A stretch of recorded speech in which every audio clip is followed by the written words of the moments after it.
what is probate and the actual logistical steps once you find yourself in probate, and essentially let people know how much of a nightmare it is. Yeah. Okay. Well, hey, folks, probate court is a court process that begins when you pass without a trust and you had probate triggering assets. And so this would be pretty applicable to the majority of the people listening, is when you either own real estate in California or you have bank accounts. Cumulative value of all of your bank accounts is $184,500.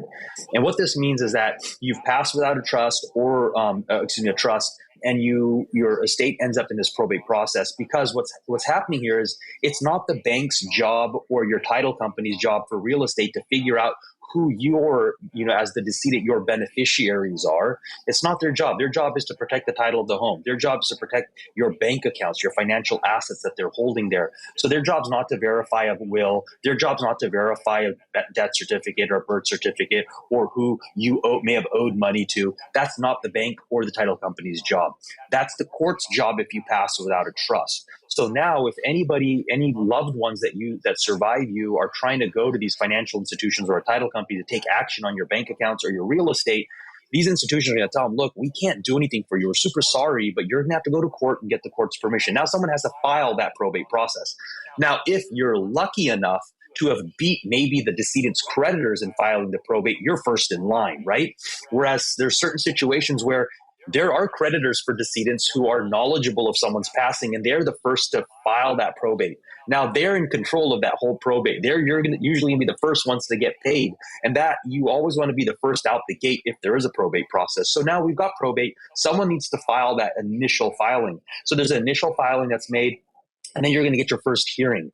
In California, because the courts are so backed up and because of COVID, and a lot of these counties have shut their offices down or reduced their staff, the process is taking a lot longer. We just filed a probate recently, and we got our first hearing date in September. And I think this was Jan 3rd or 4th we filed it. And so we're talking 9 months later to get our first hearing, which means that we can't really start anything for 9 months. We're not going to have access to these assets for the beneficiaries probably sometime after that to start help paying for bills. So, that process in and of itself is just like time consuming. There's costs involved. You've got court costs, attorney's fees, which are set by California statute, typically anywhere from 4 to 8% of the fair market value of the estate being probated.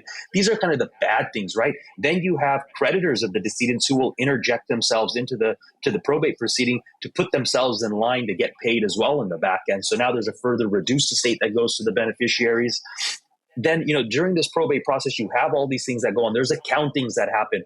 Please provide us all the assets that the decedent had. Well, what if the decedent wasn't organized? Now you're having to scramble and figure out where all the assets were. Maybe, the children weren't privy to this. Maybe they didn't leave a list of all of that stuff. So, and especially nowadays, David, back in the day, everything was in paper, right? We would get mail, and within 3 months, you would kind of know exactly where someone banked because you would have gotten statements from them. But now everything's digital. So there's absolutely no way to know unless you've shared your information with somebody, and that's also sensitive, and most people don't. So it's always important to also leave a ledger of where all your current assets are, a minimum of institution, maybe the last 4 of the account number, which would be helpful. But I think a minimum institution and a little bit of detail as to what type of an account it is. That's something that all of your survivors should absolutely have the ability to get a hold of if you pass. But again, during that probate process, there's an accounting that happens. There's trying to figure out who all the creditors are, who owed money to the decedents. That whole process of kind of dotting the I's, crossing the T's, and figuring out what is going to happen. And then after that probate process, do the actual assets get distributed to your beneficiaries with the reduction of all the court fees, attorney's fees, any creditors that are getting paid? If there's not enough liquidity in your estate, which means that wasn't enough cash to help pay for those expenses, but maybe there was a house and mom and dad worked their butt off to buy this home and get it paid off to give to the kids, well, that house might need to be sold to come up with the liquidity. Now, as a realtor, that house might be fire sold, right? Because now there's limitations on when we need that cash. So let's sell it. We need to get the cash.